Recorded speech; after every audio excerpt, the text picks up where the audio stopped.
Adapun adab-adab berpakaian di dalam Islam, teman-teman sekalian, yang pertama bagi seorang wanita adalah yang pertama dia harus mengenakan khimar, mengenakan kerudung ketika dia keluar rumah, ya bertemu dengan banyak orang.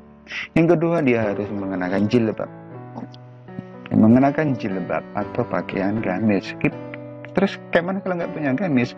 Boleh bukan gamis, boleh potongan, tetapi dengan syarat dia ya tidak ketat dan dia juga tidak tipis gitu. Kemudian memakai mihnah itu daleman, kawan-kawan. Ya, bisa manset, bisa celana panjang yang kemudian dibungkus dengan rok atau gamisnya, itu namanya mihnah atau daleman. Kemudian tidak boleh menyerupai laki-laki, ya. Terus nggak usah mahal-mahal amat, ya itu.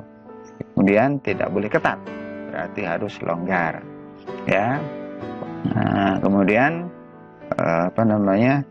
tidak boleh tipis, ya, tidak boleh semrawang, ya. Kemudian kalau mengenakan pakaian harus mulai dari kanan dan melepasnya dari kiri dengan membaca basmalah. Boleh mengenakan wangi-wangian tetapi yang tidak boleh tajam, ya. Nah, itu jangan menggunakan warna-warna yang sangat mencolok. Nah, gitu ya.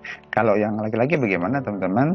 Ya, laki-laki auratnya adalah dari pusar sampai ke lutut. Kalau perempuan semuanya, ya, kecuali muka dan kedua telapak tangan.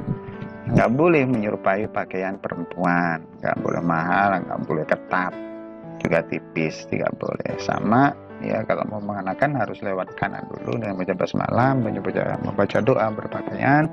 Boleh menggunakan wewangian, disunahkan juga mengenakan pakaian yang putih.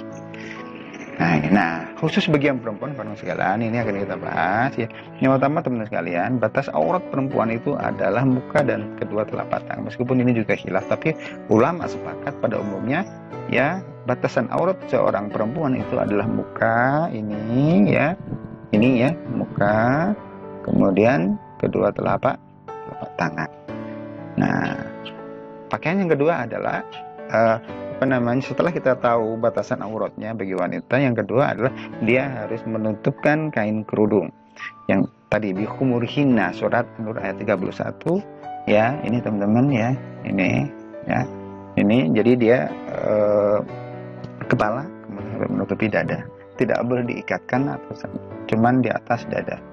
Yang kedua, ya, tuh, ini, ya, sama, ya. Nah, kemudian tidak boleh ketat, maka dia harus longgar dan juga tidak boleh tipis atau transparan. Kemudian apalagi dia mengenakan jilbab. Jilbab itu adalah kain baju panjangnya Al-Ahzab ayat 59, yang min jalabibihinna, jilbab itu.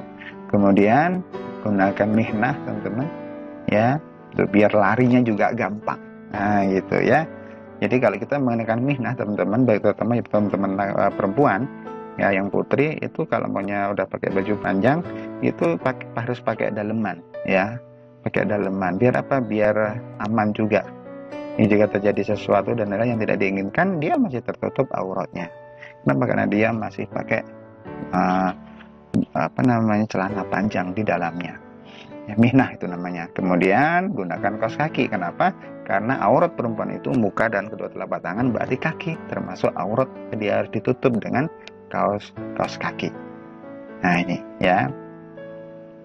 Nah, maka teman-teman sekalian, khimar atau kerudung kemudian ditambah dengan jilbab atau gamis, ya, kemudian mengenakan mihnah di dalamnya untuk pengaman tambahan.